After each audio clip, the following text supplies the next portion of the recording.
কাব্যগ্রন্থ ধূসর বর্ণমালা থেকে শুরু করছি আমার প্রিয় একটি কবিতা, অনন্ত আকাশ এবং মাধবীলতা। জানো মাধবীলতা, কখনো কখনো মনে হয় সূর্যটার খুব কাছাকাছি আমাদের বসবাস। যাদের গা বেয়ে খসে পড়া যত কলঙ্কগুলো স্বর্ণ শিখরের মতো ঝরে পড়ছে, ক্রমশ ব্ল্যাক হোল এড়িয়ে মানুষের লোপাতুর দৃষ্টিতে। আমি তখন শান্তালা বাড়ির নিঃশব্দ বাতাসে কান পেতে শুনছি তোমার পদচারণার শব্দ। এক দশকের ভালোবাসায় কি হয় বলো, আমি তো তোমার জন্মান্তরের প্রেমিক।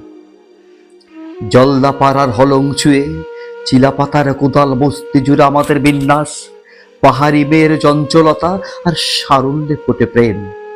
আগুন ঝরে চাঁদ সৌদাগরের অহংকারে, মানুষ মানুষ প্রেম খোঁজে একান্তে। জানো জানো মাধবীলতা, তোমার চলে যাওয়ার শূন্যতায় অরণ্যের ঝরা পাতায় আগুন ঝরে যায়। তোমার নিঃশব্দ পদচারণায় পাতা ভাঙার শব্দ প্রেম নিবেদন করে বন্য হাতির চাতালকে। প্রেম হয়, প্রেম হয়, ভালোবাসে তারা, হাত ধরে চলে ওরা টোটো পাড়ায় বিস্তীর্ণ গোপন অভিসারে। কখনো কখনো আকাশের দিকে তাকালে আমি তোমার স্পর্শ পাই, কথা হয় তোমার সাথে। আমি শুনতে পাই ঈশ্বরের কথোপকথন আমাদের কাছে। আমাদের পাশে দেখতে পাই কিছু মৃত্যুর কি নিদারুণ নিঃশ্বাস ফালন। মুহূর্তগুলো যেন আমার হৃদয়ে আগুন জ্বালিয়ে দেয় অসম সংগোপনের। মনে হয় সমস্ত পরমাণু বোমাগুলো নিক্ষেপ করি মিথ্যা অহংকারের উপর। আর আবার তোমার ঠোঁটে কেঁদেই উষ্ণ চুম্বন। তোমার চিবুক থেকে নির্গত হোক সেই অলৌকিক আলো, আর আমাদের আমাদের প্রিয় ভবিষ্যৎ। আমি যেন দেখতে পাই তোমার রহস্যময়ী হাসি জুড়ে এক বিকেল ভালোবাসার ঝড়।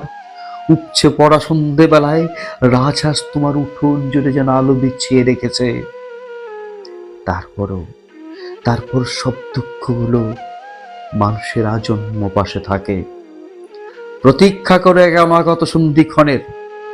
তোমার কোলে মাথা রেখে সব দুঃখ অবসানের।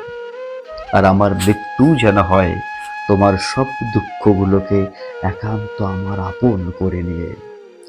পৃথিবীতে সূর্য উঠুক প্রতিদিন, সব পরমাণুগুলো নিস্পৃহ হয়ে পড়ুক, আর মানুষ বাঁচুক মানুষের জন্যে, ভালোবাসা বাঁচুক ভালোবাসার জন্যে। ধন্যবাদ।